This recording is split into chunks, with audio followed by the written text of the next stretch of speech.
Oh, you think you're an ally to trans and non-binary people? Do you have your pronouns in your bio? Because this is the single easiest thing that you can do to be an ally to trans and non-binary people. It takes less than 30 seconds. Click edit profile and add your pronouns to your profile. Doing this indicates that you believe that pronouns matter. And that's a huge, huge act of allyship because pronouns do matter. No one knows anyone better than we know ourselves. So if you don't have your pronouns in your bio, go fix that. It's embarrassing. No. No, man. Shit, no, man. Now, I just wanted to remind you guys real quick that over here, we fly the hashtag not an ally, hence, we do not have pronouns in our bios. And yes, we do have a hashtag not an ally t-shirt available in our Teespring store, which will be linked in the description box below. Anyway, welcome back. Thank you guys so much for joining me. So I have a fairly quick and slightly crazy weekend Clown World update for you guys today, and as usual, we have no time to waste, so let's get into it. Now, if you place your attention on the screen for a moment. So this slightly balding individual is Catherine. Now, Catherine is a biological man that identifies as a trans woman and calls himself a transbian or trans lesbian. Now, Catherine uses she, her pronouns and probably ladies' restrooms. What?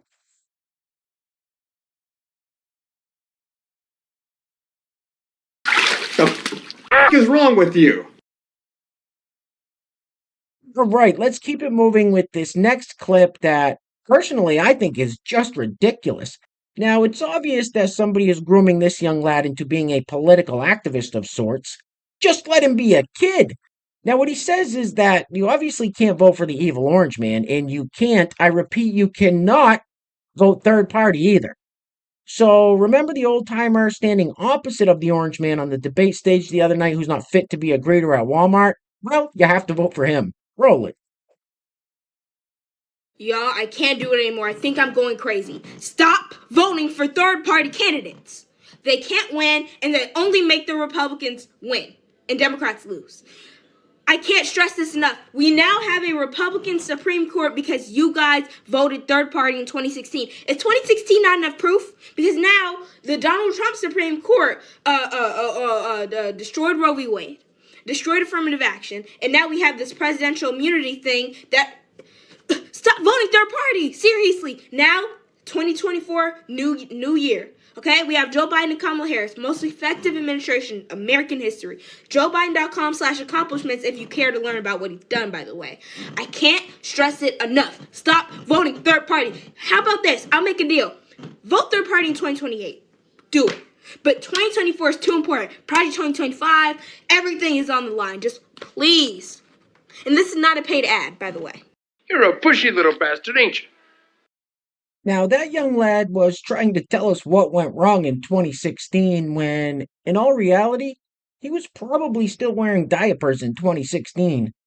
Anyway, next up. So here we have a couple of man-on-the-street type interviews from MSNBC. Now, these folks saw the presidential debate. They saw it. And these are their responses. Roll. America needs a whole lot of help. Trump's already said he's going to destroy the United States any way he can, so. What kind of president say there's going to be a bloodbath if they don't win? I mean, to me, that's not a president. And what do you guys both think about the pressure that Biden is facing from some people in his own party to drop out? I don't think it's right, but, you know, I'm not the party. He said he ain't going to get drop out anyway, so. And if he did, I'd vote for a Democrat anyway. Are you worried at all about what you've seen from Biden, sort of mental acuity-wise at all? No, I am not. We all have good days and we all have bad days. And we don't want, just like an athlete, you don't want your bad day the day of a high performance. He's been traveling a lot. I don't know if you've traveled across the world or as much as he does, sleep or not, it's desperation. You know, it's hard. Can't always be on top of your game every day. There seems to be no sign of intelligent life anywhere. Now, that old-timer in the green jersey and John Deere ball cap we just heard from is correct. Joe Biden did say at a recent rally in Wisconsin, I believe, that he will be staying in the race. And I actually have a couple clips from that rally that I'm going to play at the end of today's video, so stay tuned. You're not going to want to miss that. In the meantime, if you're enjoying the videos, you like the content, and you want to help support the channel, grabbing one of these t-shirts is a great way to do it.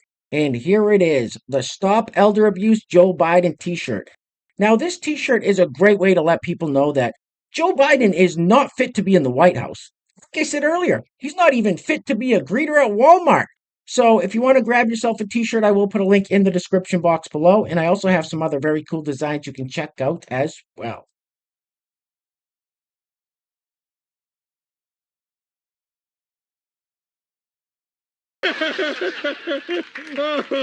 It's funny because it's true.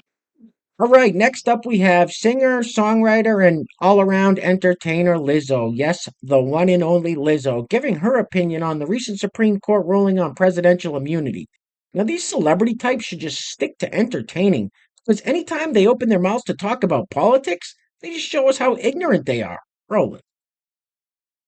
Hey guys, so the Supreme Court strikes again. Today, the Supreme Court just ruled to grant Donald Trump and actually any president criminal immunity. It's exactly what it sounds like. It means that the president is above the law officially. In the past, they had immunity when it came to federal law, but now criminal law.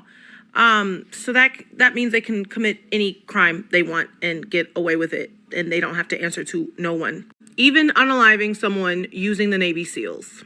Even if the reasons for doing it are just because they were your opponent and you didn't like them. So the Supreme Court just gave the executive branch, Mr. President, totalitarian rule. Yes, this happened today. Just go look it up right now. I've been talking about the Supreme Court for months now and talking about the moves they've been making, but this one truly takes the cake. You know, when Donald Trump joked about not being a dictator on day one, but after that, totally being a dictator of America, this makes that possible.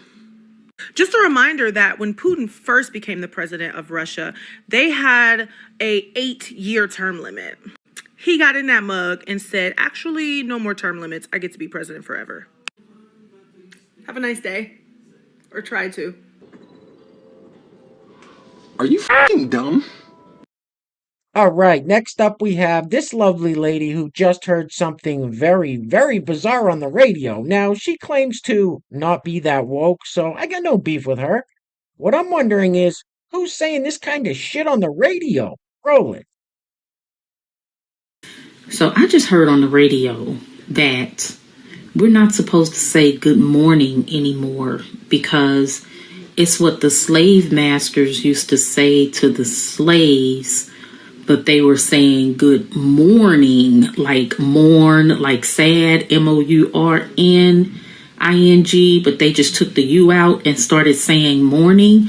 So instead of saying good morning, we're now supposed to say grand rising.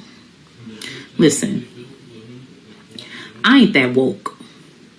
So if I say good morning to you, know that I mean good MORNING, meaning the first part of the day that God created as morning. Y'all, for real. I mean, I get it, but sometimes it's just too much. What the hell did you just say? So instead of saying good morning, we're now supposed to say grand rising. That is the stupidest thing I ever heard of. Jesus Christ. Hey, real quick, before we go any further, I want to give a huge shout out to the sponsors of today's video. And while I'm doing that, I'm going to let this loop on the screen now. I would not be one bit shocked that if in the next few years, a bunch of these pro sports teams, like the Dallas Cowboys, for example, decided to get fully woke, and this is what their cheering squads will look like. Anyway, today's video is being brought to us by our great friend Coda320. Coda320 once again, and as always, sir, thank you so much for your kindness, generosity, and support. It is always greatly appreciated. And I know I always say it, but Coda320 is one of those people that keeps my faith in humanity alive.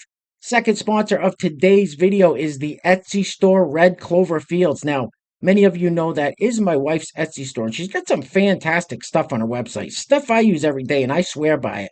So if you're looking to get away from Big Pharma and looking for some more natural remedies, definitely go peruse her store. I will put a link to that in the description box below.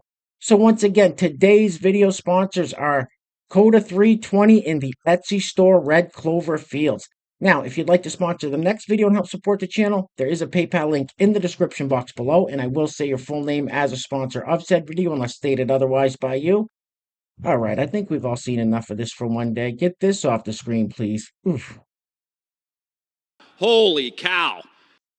All right, next up we have this individual with the septum piercing talking about the scamdemic. Pandemic. Sorry. Anyway, this is the person at the grocery store who still wears the obedience mask on their face. Roll it. It's COVID Cautious Tuesday, and do you know what that means? It means it's time for COVID opinions. When you say post-COVID, you mean after COVID ended.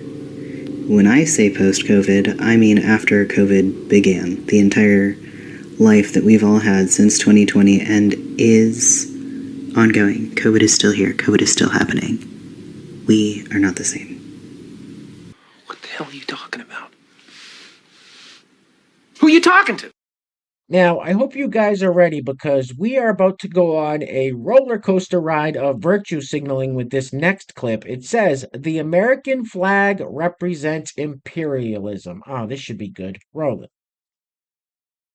If you are somebody who has been saying Free Palestine and is also celebrating 4th of July today, you are being a hypocrite. You cannot be against settler colonialism and genocide while also celebrating settler colonialism and genocide. And the two biggest reasons that people will give me is, oh, it's not about that. It's about my traditions. Well, one, who wants traditions that are based in white supremacy? Two, your traditions are not more important than liberation. The second reason that I always get is, well, it's about freedom. Freedom for who?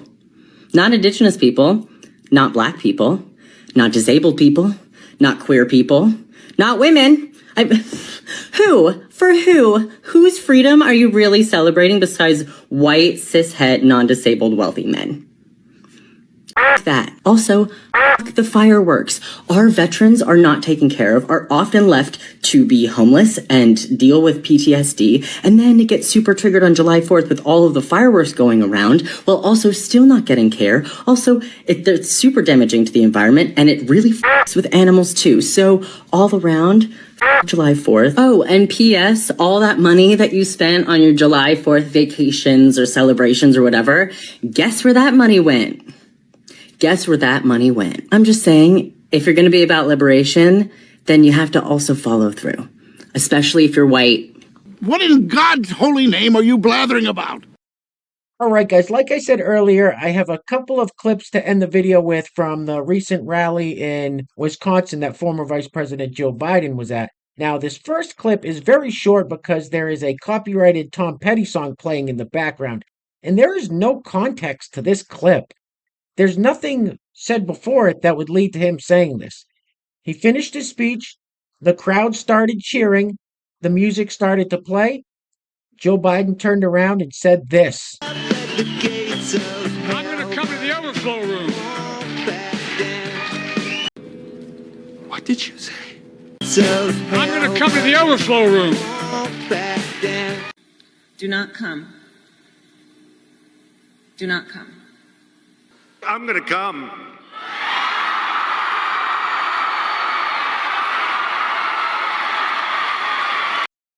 All right, guys, we're going to be wrapping it up with this clip of Joe Biden from the same rally saying that he's going to beat Donald Trump again in 2020.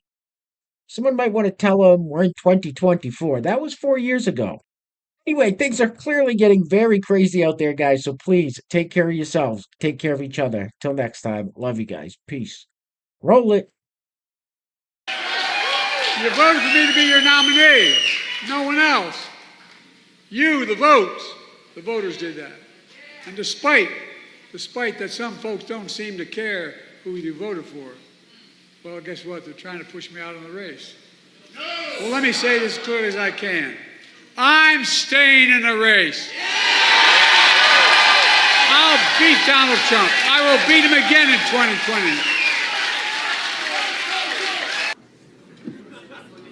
2020. What did you say? What the f did you just say? I'm staying in the race. I'll beat Donald Trump. I will beat him again in 2020. What an idiot. And you ain't black.